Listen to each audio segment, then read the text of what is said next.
Okay, let's picture this. It's that classic early morning scene, maybe 8 a.m., you're reaching for your, I don't know, third coffee. Happens to the best of us. Right. And your kid, well, they're basically vibrating. Socks are optional. Sitting still is like a punishment. And you're just trying to get breakfast on the table without a major incident. It's a scene so many parents will recognize instantly, that whirlwind of energy. Totally. And you start thinking, or maybe someone suggests could be ADHD. You do the questionnaires, the checklists, impulsivity, distraction, hyperactivity, and it all just clicks, sometimes scarily so. It feels like it fits. And there's that hope, isn't there, that maybe a prescription could just, calm the waters a bit. Exactly, that promise of peace. What is all that bouncing, that struggle to focus? Yeah. What if the root isn't just neurological? What if there's another layer? Something we're perhaps missing in the standard approach. Yeah. What if it's something simpler? Something we do thousands of times a day without even thinking about it? Like breathing. Precisely. Today, we're diving deep into this really fascinating idea. Could a child's so-called ADHD symptoms actually be linked to how they breathe? It sounds almost too simple, but the connection between breathing, oxygen, CO2, and brain function is, well, it's fundamental. Okay, so let's unpack that. This overlooked link. But the way we breathe, that impacts the brain directly. Massively. It's not just about getting oxygen in, it's about this delicate balance, especially between oxygen and carbon dioxide or CO2. That balance is absolutely critical for how efficiently our brain cells work. And CO2 is actually important here. I always thought it was just waste gas. That's a common misconception. CO2 is vital. It actually helps your body release oxygen from your blood into your tissues and brain cells. Too little CO2 and oxygen delivery suffers. Huh. Okay. So that brings us to something called the Buteyko Method. It sounds a bit complex. Actually, the core idea is quite straightforward. It's an approach developed by Dr. Konstantin Buteyko focused on retraining breathing patterns to be more efficient, more functional. And it's helped kids with focus and behavior. Yes, that's the claim and observation from practitioners. Dr. Buteyko found that overbreathing, essentially chronic mild hyperventilation, which often happens with mouth breathing, can mimic stress responses. And those responses look a lot like ADHD symptoms. Okay, let's break that down. How exactly does poor breathing look like ADHD? Give me the specifics. Well, let's start with brain fog and poor concentration. When you call their name and it's like they're on another planet. Oh, yeah. Or they start homework and suddenly need to rearrange their entire Lego collection. Exactly. So the Buteyko perspective suggests their brain might literally be running low on fuel. Remember that CO2 point? Right, the key for oxygen. Yes. If they're mouth breathing, they're losing too much CO2. So even if they're taking big breaths, the oxygen isn't getting unlocked properly to fuel the brain cells.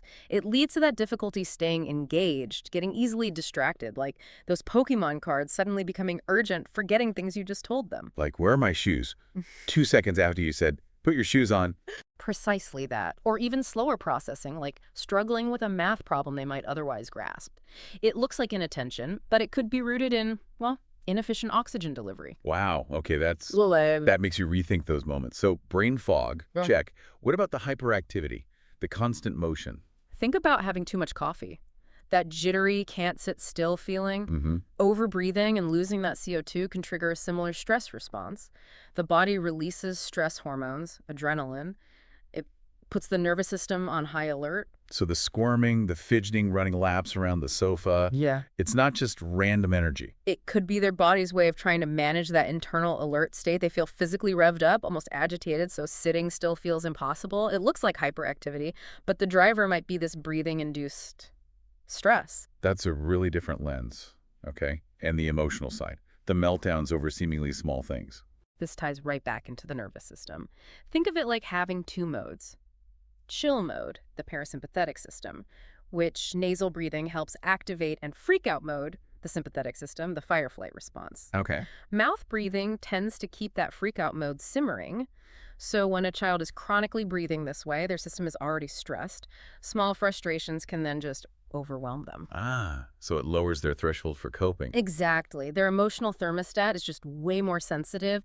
It can lead to those big tantrums, trouble with self-control, seeming really impulsive. It's not just bad behavior. It might be their physiology reacting to chronic stress from breathing patterns. This is fascinating. And then sleep. Huh. You mentioned a trifecta. ADHD, sleep and breathing. Yes, this is huge.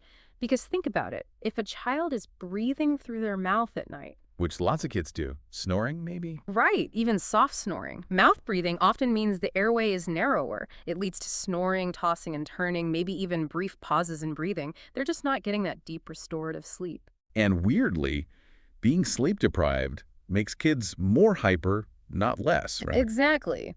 Unlike adults who get sluggish, kids often ramp up. They become more impulsive, more irritable, less focused. So the poor breathing disrupts sleep, and the poor sleep makes the daytime ADHD-like symptoms worse. It's a vicious cycle. Okay, I'm sold on the potential link. It makes a lot of sense. So for parents listening, what can they actually do? Where do they start? It starts with simple observation. Really pay attention, especially at night. Is their mouth open while sleeping? Okay. Do you hear any snoring, even faint little snores? Are they restless, tossing around a lot? Do they wake up looking tired, maybe with dry lips or a dry mouth? Why are those specific things important? Well, mouth breathing means they're bypassing all the benefits of nasal breathing, the filtering, the humidifying, the nitric oxide production, which helps oxygen uptake. Snoring and restlessness suggest their airway might be partially blocked, that they're struggling a bit for air, leading to poor sleep quality. Waking up groggy or with dry lips is just another clue the mouth was likely open all night. Makes sense. And during the day, what should we look for then? See if they breathe through their mouth even when they're just sitting relaxed, watching TV or reading. That's a big indicator. Okay. Also, watch how they breathe. Is it noisy? Can you see their chest moving up and down a lot? Ideally, breathing should be quiet, gentle, and mostly diaphragmatic tummy moving, not the upper chest heaving. Right, the belly breathing. Yes. Lots of chest movement suggests less efficient, more effortful breathing. And listen for frequent sighing, too. It can be a sign the body is trying to reset its CO2 levels because they're out of whack. Okay, so observation first, then what? Yeah. You mentioned the Buteyko method again. Yes. If you notice these signs of dysfunctional breathing, Buteyko offers techniques to help retrain those patterns. The goal is basically to restore natural, efficient nasal breathing. How does it do that? It focuses on primarily encouraging consistent nasal breathing day and night. This helps normalize CO2 levels, which, as we said, improves oxygen delivery to the brain and tissues. It also helps calm that stressed nervous system. Are there specific exercises or things parents can try? Yeah, the article mentions a few examples. Simple things like encouraging kids to keep their mouths closed and breathe through their noses, maybe making it a quiet game. There are also specific, gentle breath-holding exercises. Breath holding. Is that safe for kids?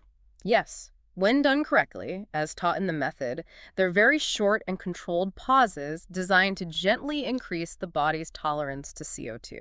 It's not about holding your breath until you turn blue. Okay, good to clarify. And there are techniques for slow, light, controlled breathing to calm the nervous system and improve focus.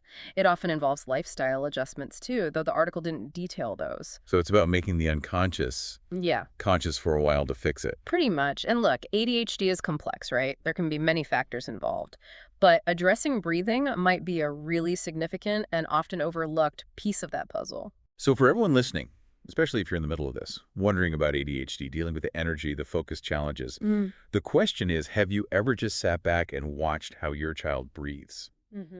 It sounds basic, but as we've heard, those patterns, mouth versus nose, chest versus belly, fast versus slow, they can ripple out and affect everything from brain fuel to emotional regulation to energy levels. It's so fundamental. Thinking about oxygen, CO2, the nervous system, it really does seem plausible that breathing patterns could be a major contributor to what we label as ADHD symptoms. So that big question, could the struggle to focus actually be linked to a struggle to breathe efficiently? Could it be about CO2 levels? It's definitely food for thought. And if people want to learn more. Yeah, the blog post recommended checking out Sasha Yakovleva's blog. It's on the Buteyko Breathing Center website, which is breathingcenter.com. Apparently, there's tons of info there on kids' health and breathing. And Sasha Yakovleva, she really knows this stuff. Seems so. The article mentioned she's got 16 years of experience helping families with all sorts of related issues, enlarged adenoids, asthma, respiratory problems, you name it. And she works with people online, globally. Wow. Okay. So there's real expertise there. Definitely. The center offers resources, guidance. And Sasha herself does one-on-one consultations for that really personalized approach to fixing dysfunctional breathing. That's great. And any books recommended for parents who like to read up first? Yes, 2 were mentioned. Adenoids Without Surgery and Breathe to Heal. Sounds like they could be really practical guides for parents wanting to understand this connection better. Fantastic resources. It really leaves you wondering, doesn't it? Yeah. That constant struggle we see sometimes, the focus issues, the energy, could it partly be about the mechanics of their breath? It opens up a whole different perspective on how to support them. Yeah. What if getting them to focus isn't just about trying harder, but actually about helping them breathe better? A whole new possibility. It certainly challenges us to look at the fundamentals, doesn't it? The power of the breath,